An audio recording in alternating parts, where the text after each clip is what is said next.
salaamaaleykum mbokki auditeurs yi téléspectateurs yi ñu ngi leen nuyu ku ci nekk ak sa tur sant man la Pathé Kébé bokk ci cellule de communication la République des valeurs bi nga xam le président Thierno Alassane Sall moo ko jiite fii di Thiès en même temps nekk le secrétaire général de la coordination de Thiès Ouest maanaam de la commune ouest. Merci Kaw. Merci beaucoup alors très bien suñu question bu njëkk mooy tey responsable en tant que parti politique bi nga xamante ne da ngeen fare ci kujje bi ñu gis lu toll fukki parti ak juróom ak i mouvement daal di ànd pour bëgg def benn coalition pour jëm ci élection locale yi Thiès taxawaay boobu yéen nan ngeen ko gisee. waaw loolu du fi lu bees ci élection locale parce que élection locale dafa doon élection yoo xam ne élection wu gox la ci base bi nañuy décider. te ci base bi lay amee consolidation surtout ñun ñi nga xam ne dañoo nekk ci opposition bi ñun suñu biir xalaat la république des valeurs dañoo jàpp ne parti politique yi nekk ci opposition bi yépp war nañ mën a ànd ci noonu nag nañ commencé ñu invité ñu ci benn coalition bi nga xamante ne nii des citoyens de la société civile ñoom ñoo ko organisé avec d'autres partis politiques depuis décembre ñu ngi nekkoon ci ay négociations ay waxtaan ba mois de juin ci dañ ko accéléré avec beaucoup d'ateliers qu'on avait fait yàlla def ñu dem ba am benn document cadre bu nga xamante ne ni président parti politique yëpp daanaka signé nañ ko joxe nañ seen aval à partir de là nag nañ commencé def nos travaux moo tax ñu invité woon leen keroog ñu lancé sunu benn atelier journée d'atelier nañ ko wooyee sax nga xamante ne dañuy déterminer commission yi commission bu ci nekk ñu meublé ko ba nga xam ne liggéey bi nañ ci mën a dugg donc ñun dañoo jàpp ne pour dem ci élection locale yi avec li ñu tiim muy le parti au pouvoir te à Thiès ñëpp xam nañ ne tamit le parti au pouvoir s'est renforcé avec le Mburok Sow mais loolu teewuñu fu mu nekk nii dajaloo nekk benn pour jëlee fi ñi nga xamante ne nii Thiès depuis bañ fi nekkee ba léegi defuñ fi lenn li nga xam ne avancé loolu la Thiès. Merci. Alors très bien wax nga ko muy Mburok Sow bi muy majorité présidentielle bi nga xam ne léegi moom moo destiné wu à Thiès ñu gis ni tey Idrissa Seck ak ay ñoñam na ànd ak Macky Sall te dañ daan gis opposition bi yëpp dajaloo waaye bu ñu demee Idrissa Seck ci ay coalition bu ci weesu mooy ànd defar Thiès bi nga xamante ne tey moom mooy gouverner tey administration locale tey ñoom ñoo ko yor est-ce que jàpp ngeen ni tey entité yooyu commencé formé wu sans le PASTEF comme ni ñu koy waxee ci wàllu communication ak tamit yeneen parti yoo xamante ne tey duggaguñu wala affaire bi dafa ubbeekoogul carrément pour mun a jàkkaarloo ak la majorité présidentielle. précision bi ma lay jox mooy sunu coalition bi dañ ko tuddee la coalition de l'opposition amagul tour amagul couleur pour dire que pour opposition bi yépp la PASTEF au début mi ngi ci woon ñu ngi ci doon liggéey bu baax a baax d'ailleurs seen représentant sax bokkoon na ci ñi nga xamante ne ñoom ñoo dem di négocier ci. ak yeneen parti politique yi parce que dañoo formé benn commission boo xam ne l'honorable Hélène Tine fa la bokk ak moom il s'appelle un certain Mboub ci de Pastef ci la bokkoon ak le professeur Kitane ñoom le plus souvent ñoo dem di négocier ji ak yenn parti politique yi donc jàpp naa ne Pastef depuis le début du processus pour que mu am opposition à Thiès mu ngi ci woon. maintenant nag le fait ba ñuy envoyé documents yi pour nit ñi signer ko ba léegi gisaguñ Pastef signé mais foofu mënuñ ci àddu mënuñ ci sori. mais jàpp naa ne élection yi ñëwagul élection yi jeexagul tous les partis politiques sont invités de l'opposition sont invités pour à ce que coalition boobu ñu bokk ci. alors très bien kon tey coalition dafa ubbeeku. effectivement dafa ubbeeku. mais est-ce que jàpp ngeen ak ni coow li bëree ci APR bokk tey même le Rewmi est-ce que ñooñu bu amee ñu beddeeku ñëw fekk si leen da ngeen leen di ubbil boobu. non coalition bi nag dafa nekk ci ay clauses yi claires. que ne lépp lu jëm ci parti au pouvoir wala les dissidents du parti au pouvoir duñu coaliser ak ñoom moo xam ku beddeeku biir réew mi la jékki-jékki gis na foofu amatoo fa benn portefeuille bu normal wala amatoo fa confort nga génn la da ngay former sa benn mouvement bëgg a jàngatu kooku ñun soxla wuñ la ñu soxla mooy l'opposition radicale ñi nga xamante ne tey dañoo taxaw pour jàmbaarook li nga xamante dañ ko war a changer te ci noonu nga gisee 15 partis politiques yi ak mouvement yi nga xam ne ak 3 indépendants yi nga xam ne actuellement ñoo àndagum te gis nañ ne élection locale même mën nañ dem ba ci veille bi di nga ci yeneen parti politique wala mouvement yoo xam ne dinañ dugg donc nous sommes ouverts pratiquement à toute l'opposition à toute l'opposition. À toute l'opposition. Sauf le pouvoir. Sauf le pouvoir. Et la majorité présidentielle. Effectivement. maanaam yéen daal ñooñu Macky Sall ak Idrissa Seck yëpp da nga leen betti. bokkuñu maanaam ku ñëwul ci fii ngeen toll nii maanaam jël le train en marche bu ñëwee après dootul bokk. non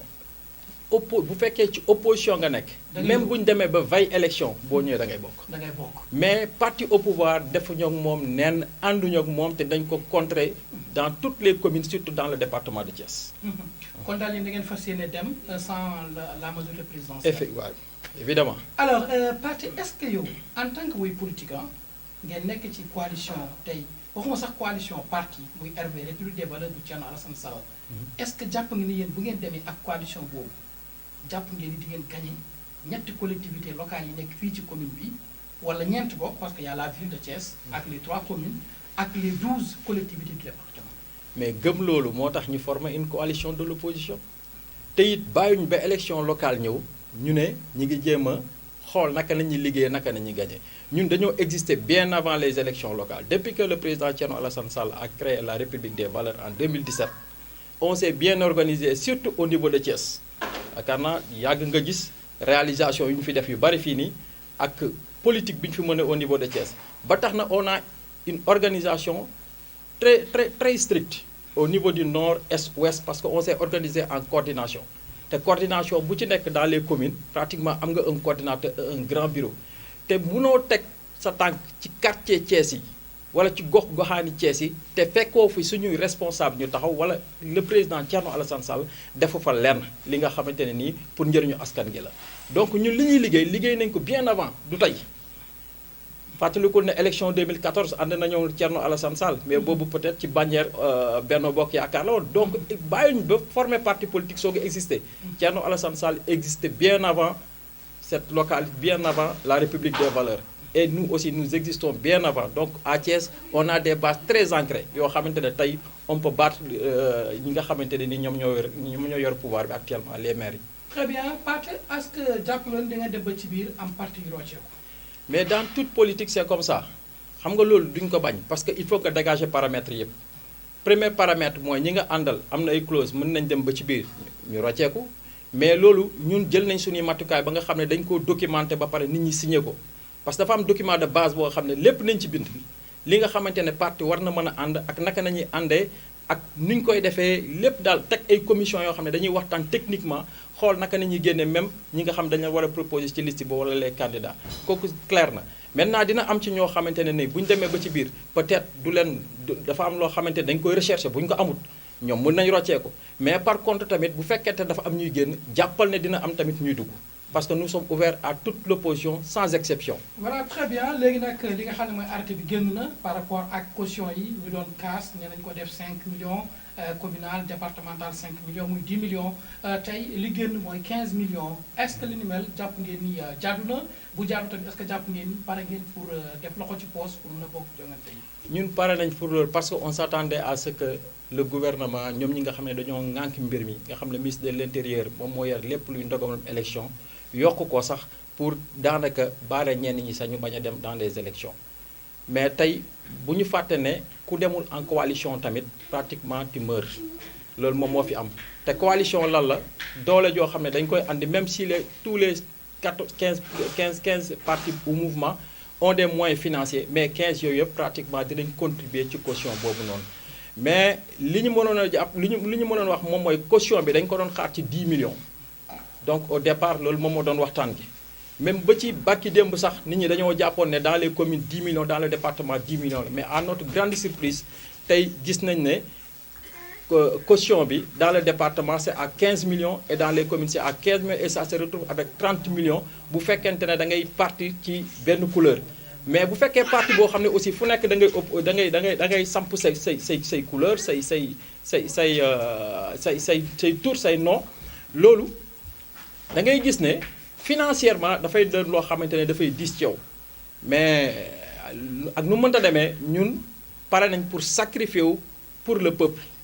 pour la localité ba nga xam ne lépp lu mu ci jaar même bu ñu ne woon 100 millions sax ñu def ko ci pour Thiès pour que Thiès change donc ci loolu lañ toll ñun. voilà très bien Pathé Kébé ñu fàttali ni bokk nga ci RV waaye tamit bokk ci pôle communication bi nga xam ne accompagné le ministre Thierno Alassane Sall wala boog le président Thierno Alassane Sall parce qu'il est féministe alors tey Mourok Sow moo am ñu gis argument campagne Thierno Alassane Sall a toujours eu un discours radical face à la gestion des collectivités territoriales surtout celle de Thiès parce que tey bu ñuy xool lu mel ni la ville de Thiès 2014 ba 2021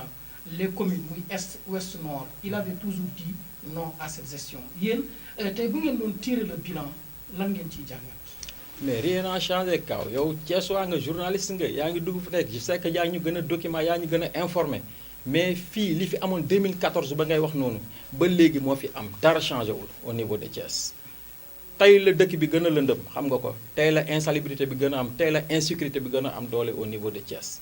tey jii ba ñu andee seen lampadaires solaires yi sax ñu yaakaar ne dëkk bi ils vont l'éclairer mais defuñu ko da ngay gis ne lampadaires solaires yooyu même boo demee ci mairie partie yi nga xam ne y a de l'électricité nga xam ne dafa leer naa ñi fa lañ koy samp alors que ñu bàyyi zone yoo nga xam ne comme yu mel ni ay Mbourkat yu taaxi kaw ci kaw nga xamante ne zone yooyu dañoo soxla woon lampadaires yooyu quelque part pour seen sécurité loolu amu ci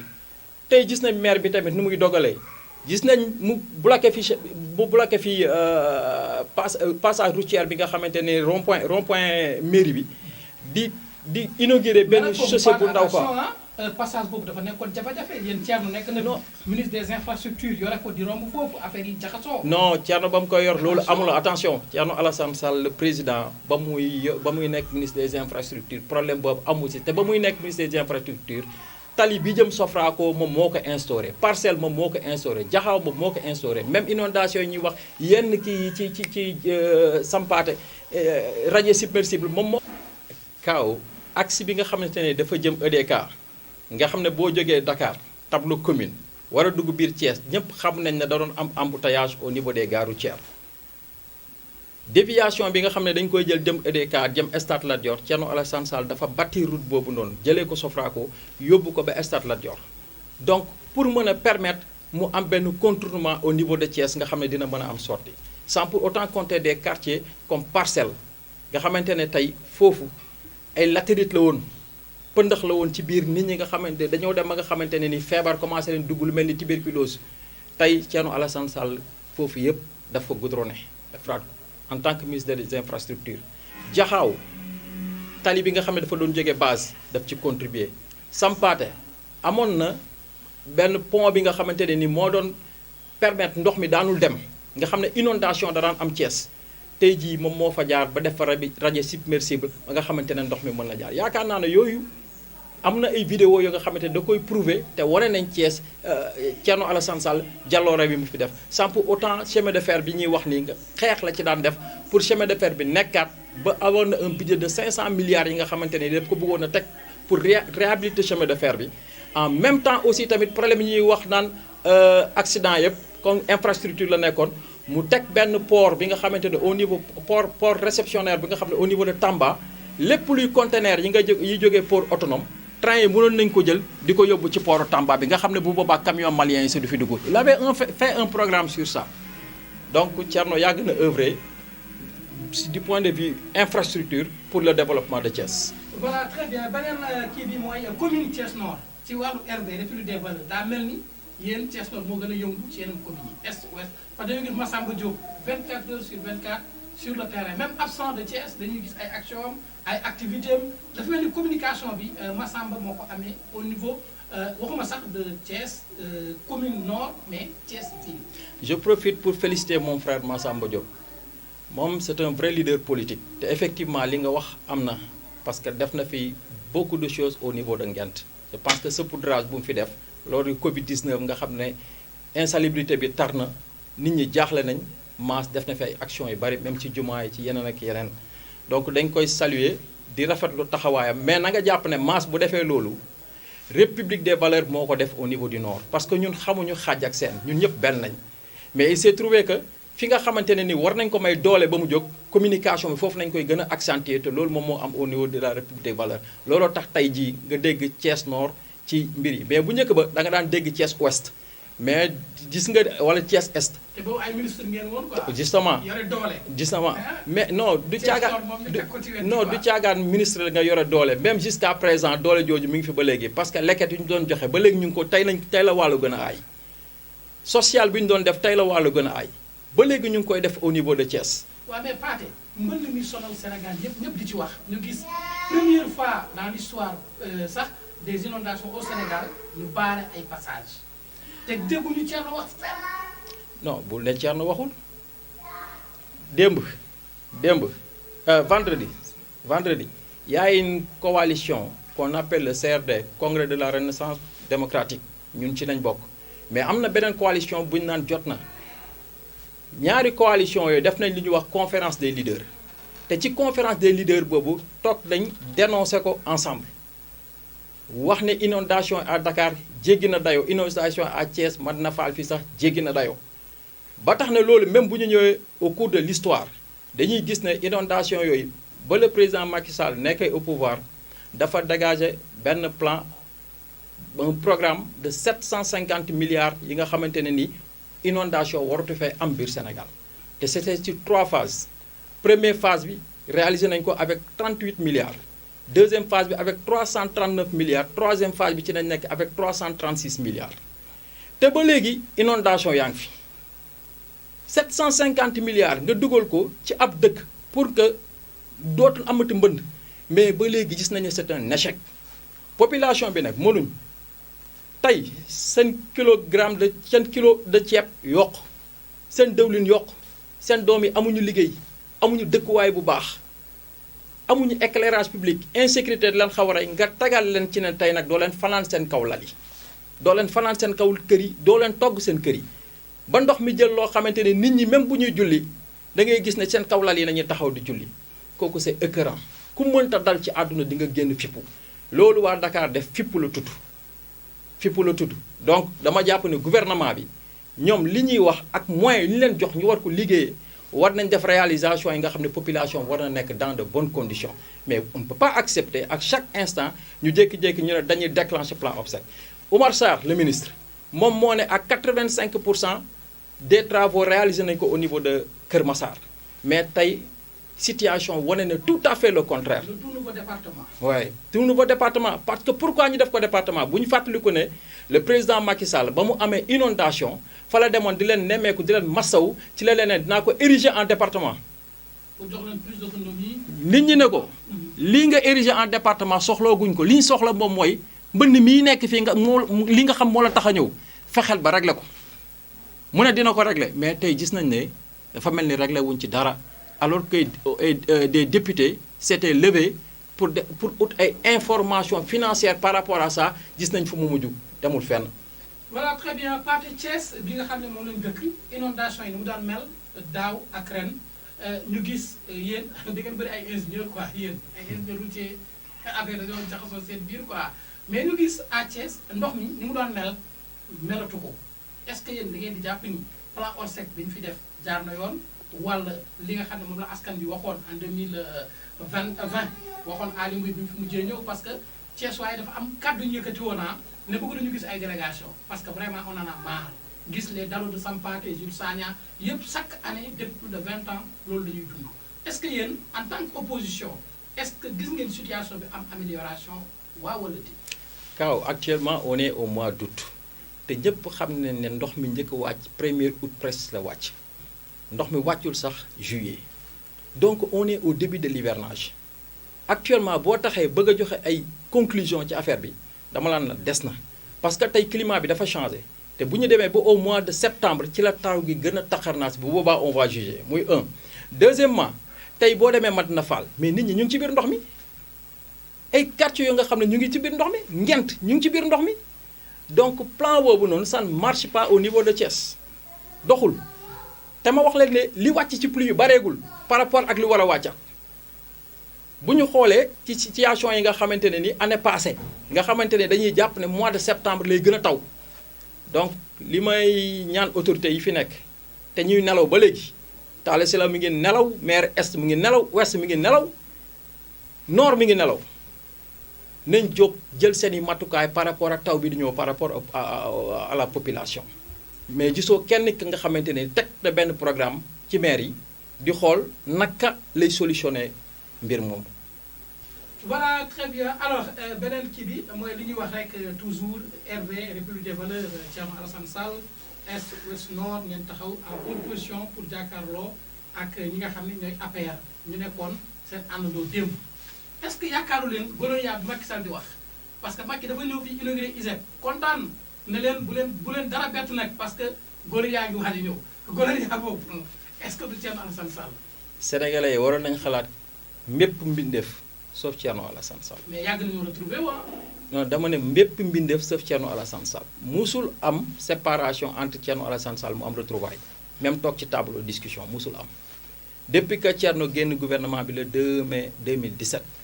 musuñoo retrouvé wu musuñoo wax musuñoo toog.